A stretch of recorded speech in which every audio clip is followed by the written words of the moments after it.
What do you think about life? I said life. Well, what do you think about it? What do you think the meaning is? What do you think the purpose is?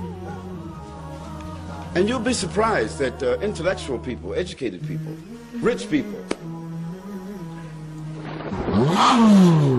white people, black people, athletes, celebrities, people whom you would think should have some kind of grip or have come to some kind of determination about this very simple question.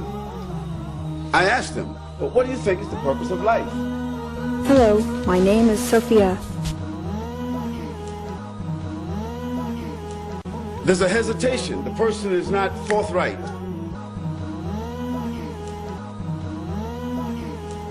And suddenly there's a silence. Now you might eat a little more fancy food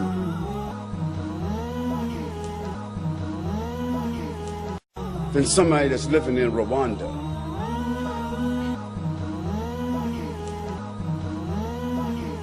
You may live in a little more fancy house than someone that's living in Somalia or Afghanistan. You may have a little bit more choice of clothing when you open up your closet than someone that might be living in the Amazon.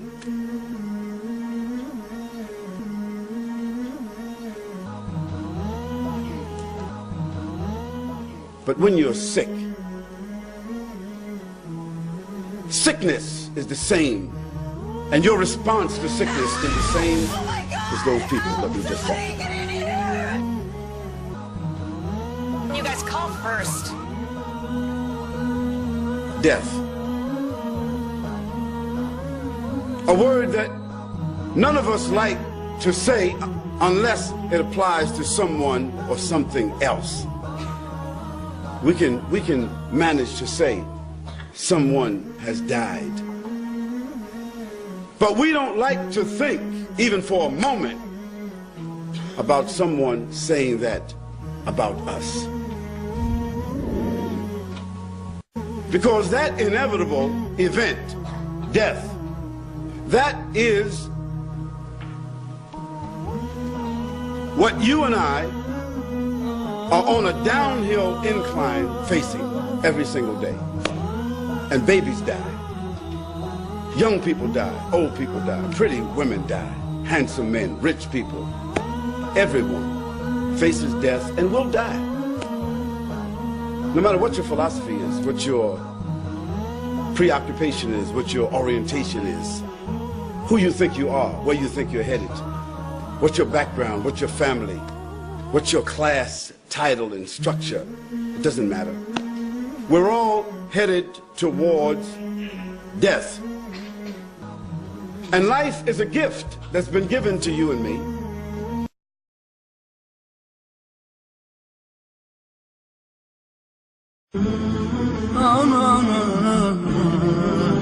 I'm always very surprised to find that when I meet people on a plane or train or standing on a bus stop or in a lunch counter or just in some other type of a situation where I meet someone in my home or I meet someone in their home or an office and another human being,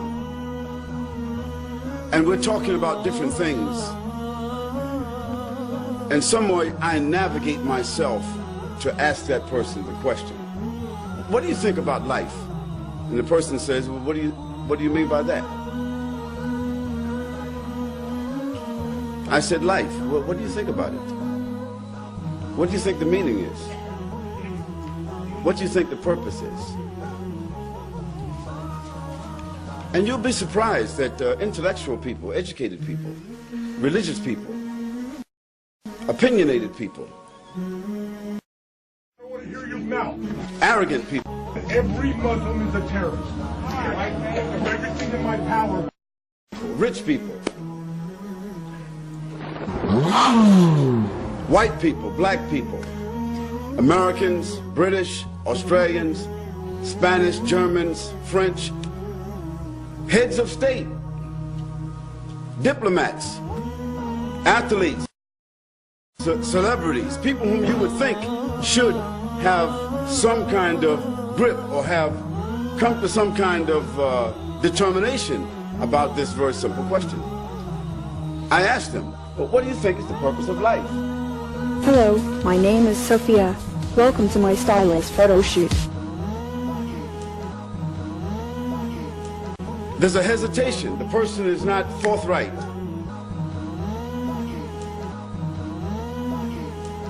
And suddenly there's a silence. There's a hesitation. The person is not forthright. And I always remind myself, and I always remind the person that this is not a religious question. It's not a philosophical question.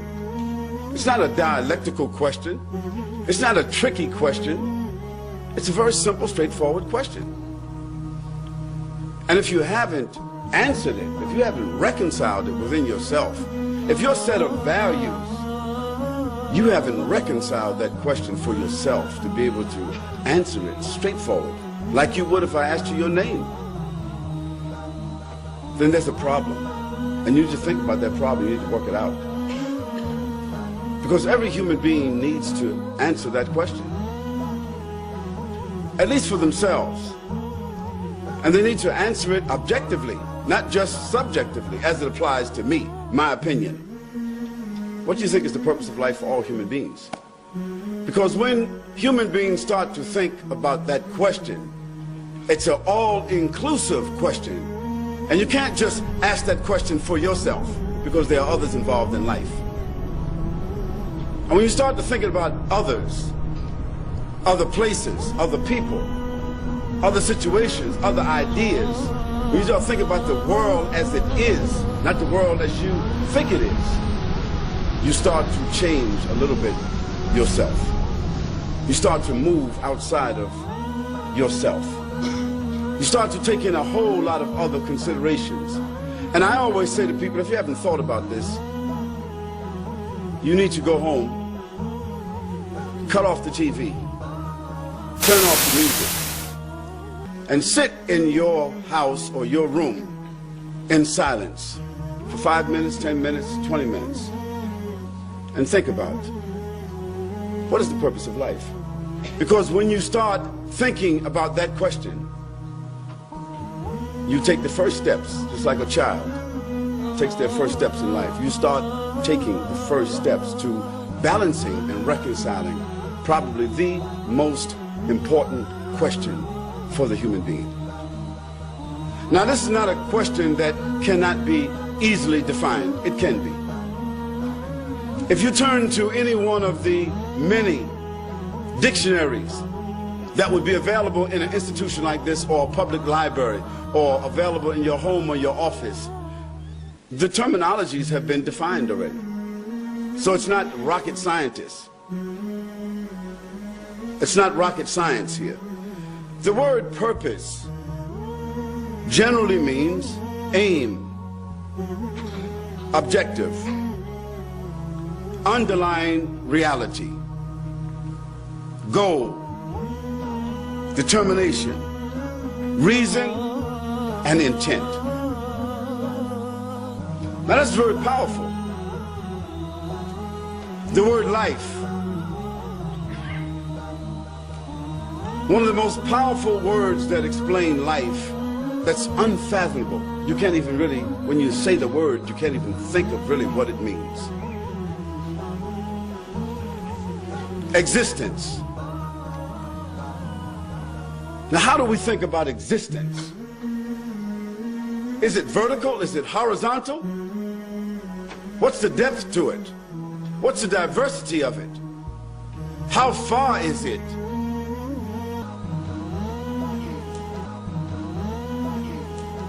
How many kinds of creatures does it involve?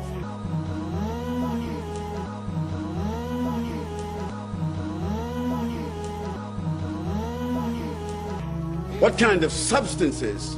Where? How? When? Who's behind it? How did it come about? Such a profound word, existence.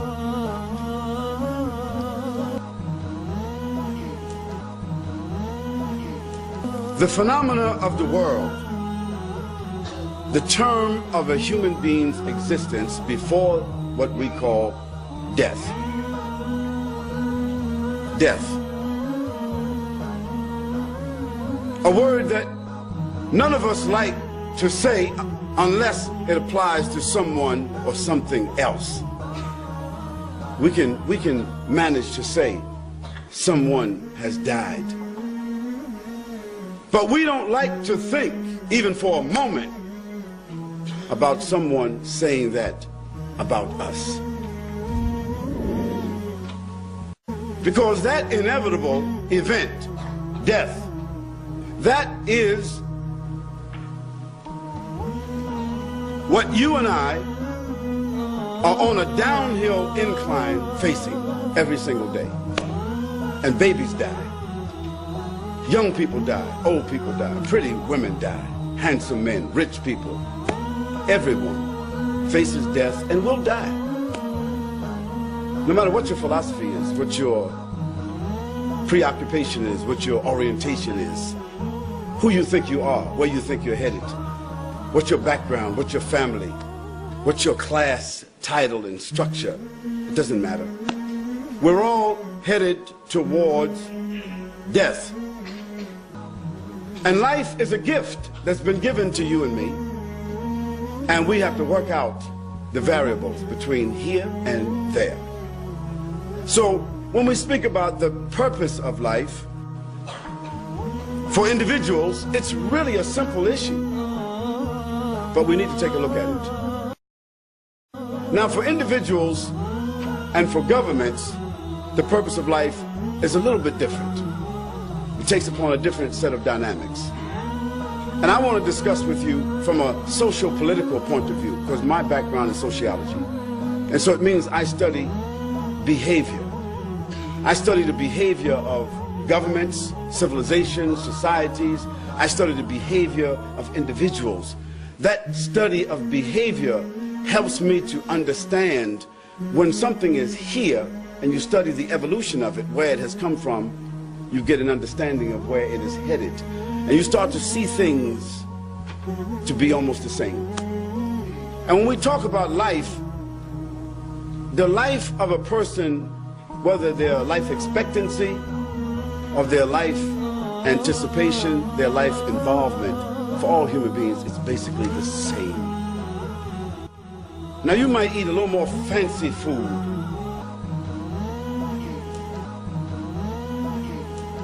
than somebody that's living in Rwanda.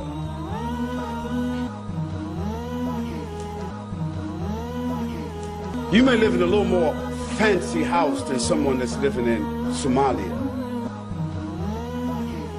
or Afghanistan. You may have a little bit more choice of clothing when you open up your closet than someone that might be living in the Amazon.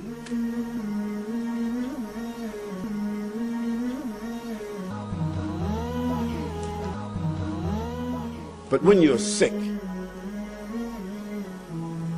sickness is the same, and your response to sickness is the same as those people that we just talked about. You guys call first.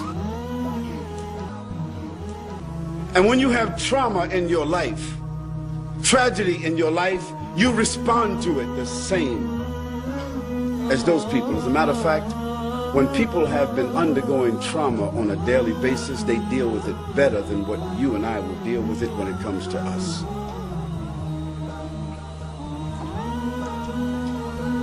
So for individuals and governments, the purpose of life have a different manifestation, but I want to show you sort of like the generics of how they both function. But one of our philosophers, historians, that some of you may have heard his name is Ibn Khaldun. He's called the father of history. He's the first one that interpreted history according to human behavior. He said that the cycle of life for individuals, the cycle of life for governments and civilizations are the same as the cycle of life for human beings. There's a gestation period, and then they're born. And after they're born, they begin to recognize, walk, speak. They start to adopt and realize their own personality. We're talking about individuals, we're talking about governments, societies. There's a stage of immaturity, and then there's a stage of adolescence, and then there's a stage of maturity. Then there's a stage in which most of their strengths, their faculties start coming into focus, and they reach an apex in their life. According to most philosophers, sociologists, psychologists, they say that this age is around 40, 45. For governments and societies, it's just about double that. Then they start to realizing and understanding the values and the dynamics of life a little bit more than they did when they were 30 and 20, because now they have reached the top of the hill and they start looking down. And as they start to decline into 50s and 60s, life starts to become more precious to them. And governments like Australia, like the United States of America, like the UK, and like some who are finished now, they start to realize also that they are not as powerful as they claim to have been. They start to see that they are unable to hold on to everything that they have taken. They start to see that the world does not revolve around them. They start to realize that they cannot exist without the collaboration and the cooperation of other individuals, of other governments, of other people. They start to realize this. And inevitably, individuals like governments soon become dependent upon others. They return back to a state where they were dependent before, and after being rich, independent, arrogant, powerful, selfish, self-centered, whatever,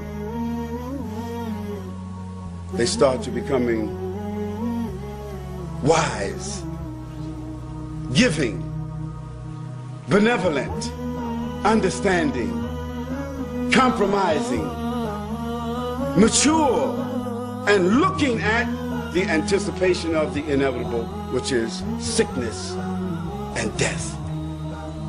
And one day, some of us in this room will remember that this has been said, that a great country like Australia, great country like America, where I'm from, great country like Great Britain, France, Germany, all these great countries, there's going to be a time, maybe not in our lifetime, when someone will speak about them with a historical, rhetorical mention, because they'll be over. And there'll be some other names here, like there are some other names here now. And we speak about others who were here, who thought they were powerful and would be here forever, rhetorical and historical. So we want to talk about the purpose of life as it applies to individuals and governments, because that allows us to understand the topic. I hear a cry, oh God, oh God.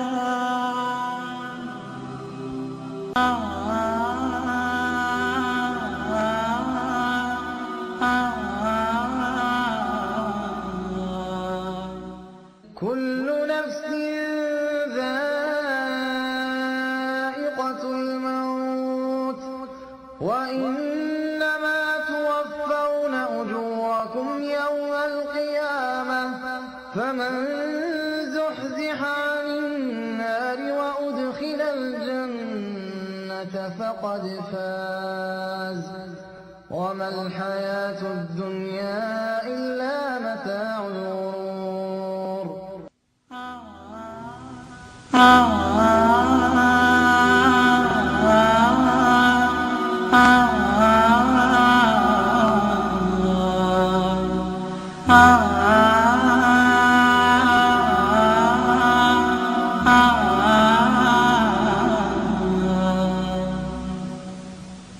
And then last breath escapes my lips. It's time to leave and I'm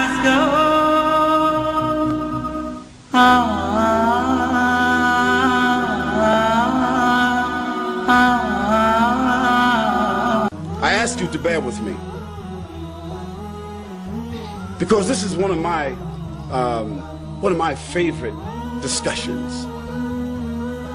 Not because I feel I treat it well or understand it well, but because it allows me as a human being to better understand how to negotiate my own life, how to appreciate my own life, how to appreciate those who are around me, those who may be dependent upon me or those whom I'm dependent upon, those who I interact with on a daily basis.